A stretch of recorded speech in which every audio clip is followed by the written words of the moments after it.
C'est presque de l'info, c'est la revue de presque de Nicolas Conteloup. Et ce matin, c'est notre ami Guillaume Durand qui est avec nous. Bonjour Guillaume. Et oui, bonjour à tous. C'est un retour de vacances marqué par un drame, deux drames même. Bon Oui, cette fusillade tout d'abord à Saint-Étienne et l'équipe, chers auditeurs de Julie, s'est fait humilier 5-0. Par Lyon, oui. Oui, c'est un drame, je sais pour vous. Et puis le propriétaire du Georges V a été arrêté lors d'une opération anticorruption. Donc deuxième drame, vous imaginez si le Georges V ferme, où est-ce que je vais bruncher le dimanche pour bosser mes titres du lundi? Écoute, le vrai drame, Guillaume, c'est la fusillade au Texas. Hein, c'est pas ce que vous Bien racontez. sûr, ma Julie, j'essaye de mettre un peu de légèreté dans tout cela. Oui. Et tout cela résonne dans nos têtes avec la phrase de Donald Trump au moment du drame du Bataclan qui avait dit « Si vous aviez eu des armes, ça ne serait pas arrivé ». Voilà, je rappelle que le Texas, c'est l'État le plus armé des États-Unis. C'est la force, vous voyez, des analyses de Donald Trump. Plus le temps passe, plus c'est con. Oui. Allez, on passe au titre, Guillaume. Allez, c'est parti pour les titres. Paradise Paper, une nouvelle enquête internationale sur l'évasion fiscale. Épingle la reine d'Angleterre, nous l'avons dit dans ce journal. Et oui, Elisabeth II est un gangster, mesdames, messieurs, avec des bouclettes blanches. Oh non, c'est Stéphane Bern. Oh non, pas mes mères d'Angleterre tout de même, non. Eh bien si, Stéphane, mes mères d'Angleterre, comme vous dites. Non, donc grand-mère et grand banditisme ne feraient qu'un. Bah oui. Oh non, ce n'est pas possible, je ne peux pas y croire. Je précise aux enquêteurs et à Élise Lucet que je n'y suis pour rien. Je ne connais pas cette personne, je vous le dis, Patrick. Non, je suis aussi transparent qu'une Véranda Kena. Véranda Kena, la reine des vérandas, mais pas au Panama. Ah bah oui. Merci Stéphane Bern. Allez Guillaume, reprenez les titres. Merci pour cette petite intermède. Et puis, bonne mine, oui, chers auditeurs, regardez, cliquez sur Internet. Oui, on a retrouvé notre Patrick Cohen. Oui. Un Patrick Cohen New Look. Avec une chemise couleur nappe de pique-nique. Ah oui, un carreau bleu et blanc, c'est tout à fait ça. Un pull Oui. bleu marine qui gratte. Et surtout, regardez, observez bien, un teint hâlé qui ferait passer Donald Trump pour un albinos.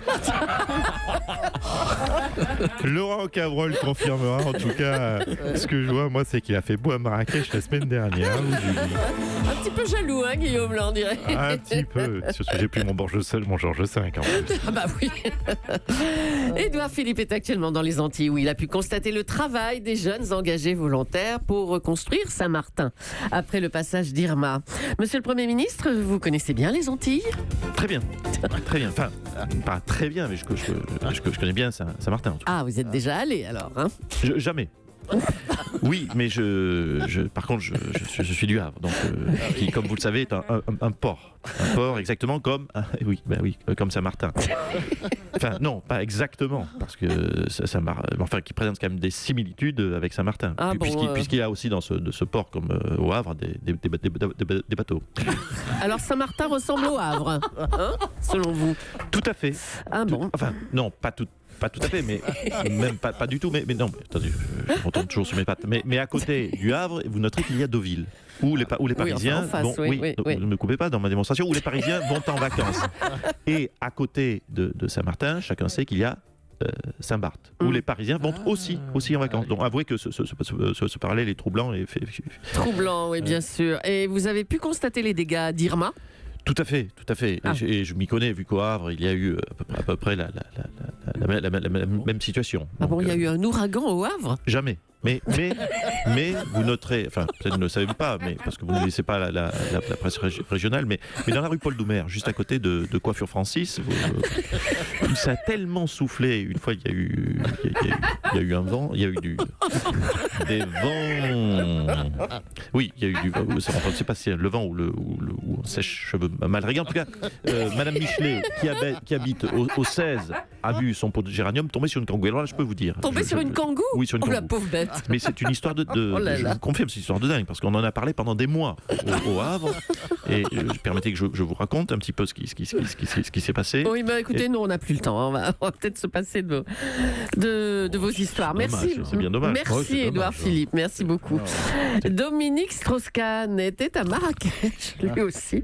D'où tout le monde regarde Patrick. D'où il a enterré. Mon camarade, Oui, Dites-nous, il a enterré le PS. Bonjour, monsieur Strauss-Kahn. Bonjour. Alors, vous êtes sûr de vous, là, le PS est mort, hein? Écoutez, c'est une des brillantes analyses de ma société Transat and Hammam Consulting Forex Exchange from Marrakech.